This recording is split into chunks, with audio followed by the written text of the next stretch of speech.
অনেক ঠাকুরই তো আছেন যাদের পুজো করি, আপনি শিব ঠাকুরকেই কেন বেছে নিলেন?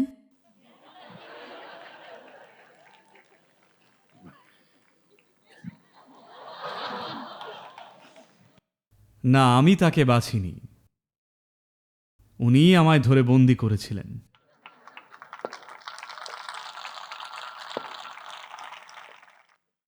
কি হতো, আমার যেন একরকম খিঁচুনি উঠত, প্রায় অনেকটা হুপিং কাশির মতো। কাশি নয়, এইরকম হতো, শুধু ভেতর থেকে এইরকম হতে থাকতো, যেন আমার প্রাণবায়ুটাই ভেতর থেকে বেরিয়ে আসতে চাইতো। আমার বেশ সময় লেগেছিল শব্দটা বুঝতে, নয়তো শাঁ শাঁ মানে শ্বাসের শব্দ মনে হতো, আমার নাভিমূল থেকে ঠেলে উঠে আসছে, জাস্ট এমনি এমনি।